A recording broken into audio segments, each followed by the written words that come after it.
అందరూ కూడా చెప్పండి. లక్ష లక్ష లక్ష గణాధిప ఆత్మ నమస్కారం.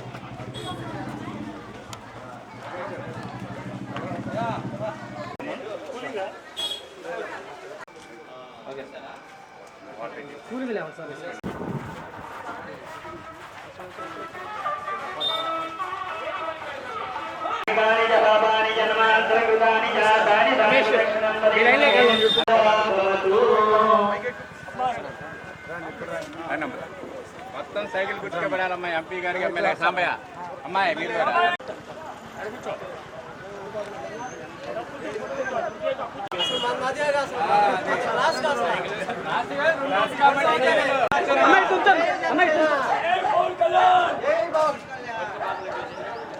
సైకిల్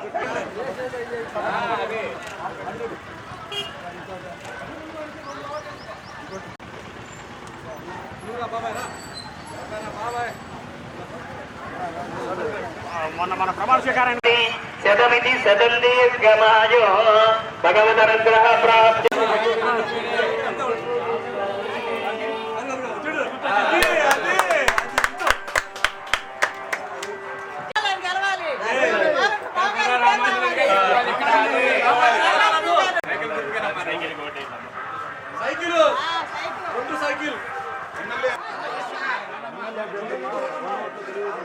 అన్న కొంచెం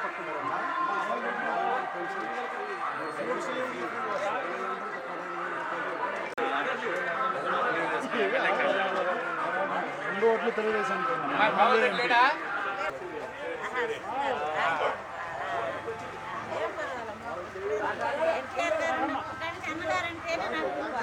సార్ సరే సార్ ఇట్లండి ఇది గోపాల్ మా సైకిల్ గుర్తుగా రెండు ఓట్లు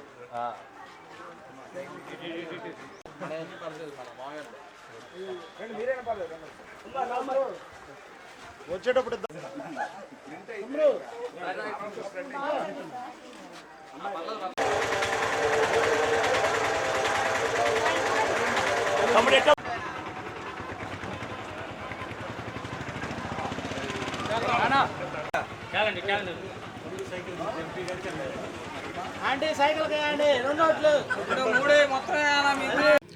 ప్రస్తుతం మనతో మాజీ ఐఏఎస్ ప్రతిపాడు టీడీపీ కూటమి అభ్యర్థి బి రామాంజనేయులు గారు ఉన్నారు. ఆయన బ్యూరోక్రాట్గా రాష్ట్ర స్థాయిలో ప్రిన్సిపల్ సెక్రటరీ స్థాయిలో పనిచేసి అనేక శాఖల మీద పూర్తి పట్టుంది, బ్యూరోక్రసీ మీద పూర్తి పట్టుంది.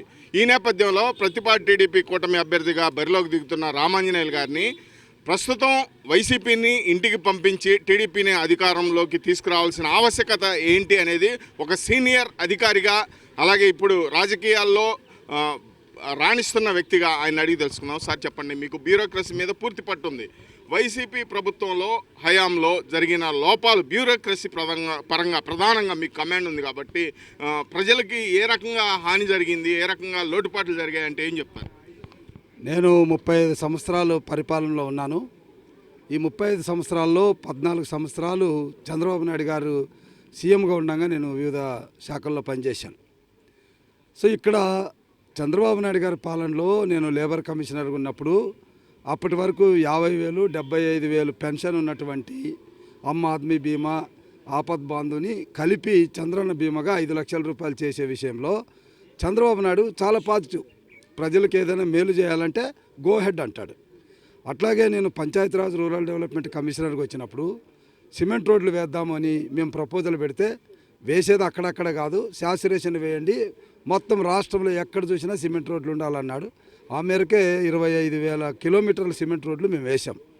సో ఈ రకంగా నేను దాదాపుగా 8 మంది సీఎంలతో పనిచేశాను. నేను పనిచేసిన ప్రతి సీఎం అంతో ఇంతో పాజిటివ్, అందులో చంద్రబాబు నాయుడు సూపర్ పాజిటివ్. ఏదైనా ప్రజలకు మేలు చేయాలంటే ఆయనే.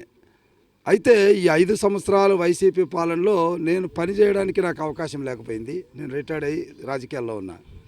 అయితే హెచ్ఆర్డీ చైర్మన్గా తెలుగుదేశం పార్టీ ఆఫీసులో ఉన్నప్పుడు ఈ ప్రభుత్వం చేస్తున్నటువంటి నవరత్నాల్లో ఏమేమి మోసాలు ఉన్నాయి, ఏ ఏ స్కీములు రద్దయినాయి అనేటువంటి దాని మీద పూర్తిగా విశ్లేషణ చేశాను.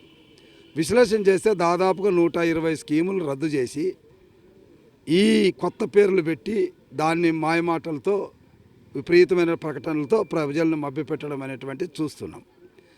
సో ఈ 5 సంవత్సరాలు ఈ నవరత్నాల్లో జరిగినటువంటి ప్రయత్నంలో ఏమి ఏర్పడింది ఈరోజు అంటే అత్యధిక అప్పు ఉన్నటువంటి కుటుంబంగా ఆంధ్రప్రదేశ్ ఏర్పడింది. కుటుంబంలో ఉన్నటువంటి పెద్దకు ఉపాధి లేదు. ఇసుక, ఎందుకంటే ఇసుక ప్రధానమైనటువంటిది కాబట్టి అది ఈరోజు మన చేతికి అందే పరిస్థితులు లేదు. అట్లా యువతకు ఉద్యోగాలు లేవు, తర్వాత ఉపాధి లేదు. కార్పొరేషన్లు ఉండేవి ఇంతకుముందు, ఏదో కనీసం 1 లక్ష 2 లక్షల సబ్సిడీతో బ్యాంకు రుణం తీసుకొని తన కాళ్ళ మీద తాను నిలబడగలిగే పరిస్థితి ఉండేది. ఇప్పుడు అది లేదు. అదేవిధంగా మహిళలు తీసుకుంటే ఆ రోజు 5 లక్షల వరకు సున్నా వడ్డీ కానీ, డాక్రా రుణాలు రద్దు కానీ, పసుపు కుంకుమ కింద 10,000 అదనంగా ఇవ్వడం కానీ చూసాం. ఈరోజు వాళ్ళని గురించి ఏమీ మాట్లాడడం లేదు. సో ఆ 5 లక్షలది కూడా 3 లక్షలకు తగ్గించాడు. సో ఇటు యువత మరి ఇటు మహిళలే కాకుండా ఈరోజు రైతు తీసుకుంటే, ఎందుకంటే మనది అగ్రికల్చర్ బేస్డ్ ఎకానమీ కాబట్టి చంద్రబాబు నాయుడు గారు ఇరిగేషన్ ప్రాజెక్టుల మీద 68,000 కోట్లు పెట్టి మనకు ప్రాణాధారమైనటువంటి పోలవరాన్ని 72% కంప్లీట్ చేశాడు. మిగిలినటువంటి ప్రాజెక్టులో 24 ప్రాజెక్టులు పూర్తయినాయి.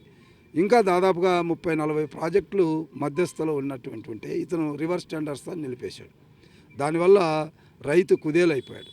అంతేకాకుండా చంద్రబాబు నాయుడు విత్తనం నుంచి పంట వరకు అన్ని రకాలుగా ఆదుకున్నాడు. బోర్లు వేయించాడు, సోలార్ పంప్ సెట్లు పెట్టాడు, మళ్ళీ మంచి విత్తనాలు సప్లై చేశాడు, ఎరువులు సప్లై చేశాడు, అన్ని సబ్సిడైజ్ చేశాడు, స్ప్రింక్లర్స్ ఇచ్చాడు, రైతు రథాలు ఇచ్చాడు, ఇవన్నీ కూడా చేశాడు. కానీ ఈరోజు ఆయన మన జగన్మోహన్ రెడ్డి గారు కేవలం 7,000 రూపాయలు 7,500 ఇచ్చి, మోడీ గారు ఇచ్చిన 6,000 కలుపుకొని 13,500 ఇచ్చి గొప్పగా నేను ఏదో రైతులు ఉద్ధరిస్తాను అంటున్నాడు.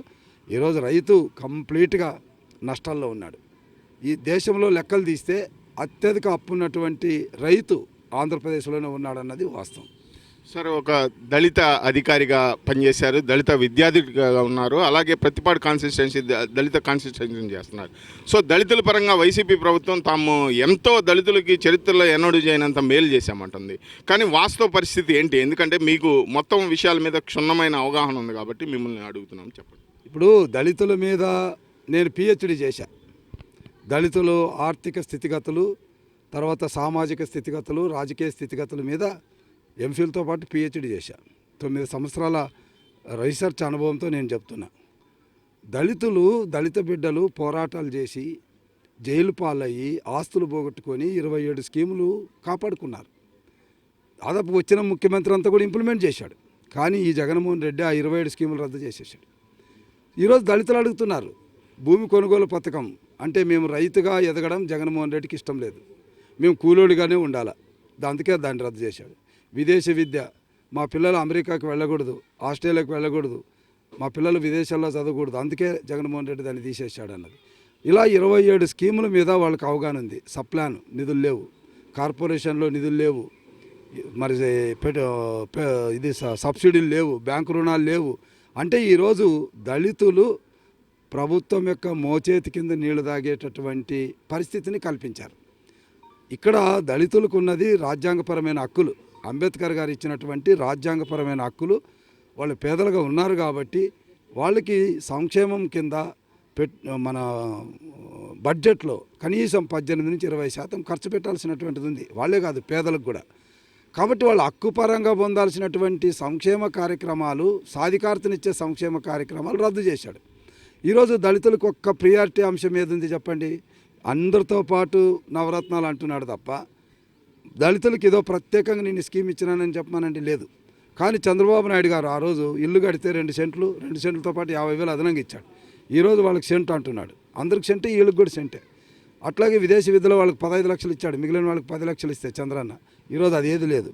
కాబట్టి దళితులు ఈరోజు ముక్త కంఠంతో బయటికి చెప్పలేరు, కానీ ఖచ్చితంగా రేపు జగన్మోహన్ రెడ్డికి వ్యతిరేకంగా ఓటేస్తారు. మాజీ సీనియర్ ఐఏఎస్ అధికారిగా ప్రజలకి ఏం విజ్ఞప్తి చేయదలుచుకున్నారు? ఇలాంటి పరిస్థితుల్లో ఏం చెప్పదలుచుకున్నారు?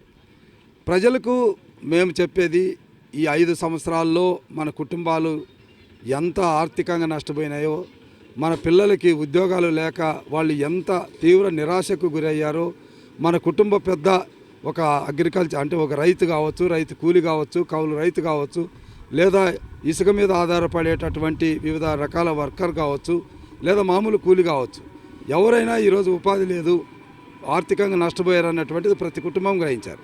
తర్వాత చిన్నపిల్లలకి చదువులు లేక బయట ఉండడం అనేటువంటిది కూడా చూస్తున్నాం. మొత్తం మీద కుటుంబము ఈరోజు చిన్నాభిన్నం అయిపోయింది. భవిష్యత్తు అనేది అంధకారం అయిపోయింది. కాబట్టి ఈరోజు సూపర్ 6 ద్వారా ఏదైతే చంద్రబాబు నాయుడు, పవన్ కళ్యాణ్, మోడీ కలిసి తీసుకున్న నిర్ణయం ఏదైతే ఉందో వాళ్ళ కుటుంబాలు లక్షాధికారులు అవుతారన్నటువంటి ఒక ఆలోచనతో ఈరోజు ఎక్కడ పడితే అక్కడ, ఎక్కడ మీటింగులు పెట్టినా లక్షలాది మంది అటెండ్ అయ్యి చంద్రబాబు నాయుడిని, పవన్ కళ్యాణ్ని ఆకర్షిస్తున్నారంటే, వాళ్ళ సభలకు వెళ్తున్నారంటే జగన్మోహన్ రెడ్డి పాలన పూర్తిగా విరక్తి చెందారు. వాళ్ళు సూపర్ 6 ద్వారా, వాళ్ళ పథకాల ద్వారా వాళ్ళు లక్షాధికారులు అవుతారన్న ఆశతో వీళ్ళున్నారు. రాష్ట్రంలో వైసీపీ పాలన ప్రజల్ని అన్ని రకాలుగా మోసం చేసింది, ప్రజల్ని నిర్వీర్యం చేసింది. కాబట్టి టీడీపీ ఏదైతే ఉందో ప్రస్తుత పరిస్థితులను అన్నింటినీ అవగాహన చేసుకొని సూపర్ 6 వంటి అనేక పథకాలతో ప్రజా సంక్షేమాన్ని, రాష్ట్ర పునర్నిర్మాణాన్ని తిరిగి చేపట్టనుందని, కాబట్టి తప్పనిసరిగా టీడీపీ కూటమి ఓటేయాలని ప్రతిపాడు టీడీపీ కూటమి అభ్యర్థి బి రామాంజనేయులు మాజీ ఐఏఎస్ అధికారి గారు చెప్తున్నారు. కెమెరామెన్ నరేంద్రతో రాజు, మహానాడు టీవీ.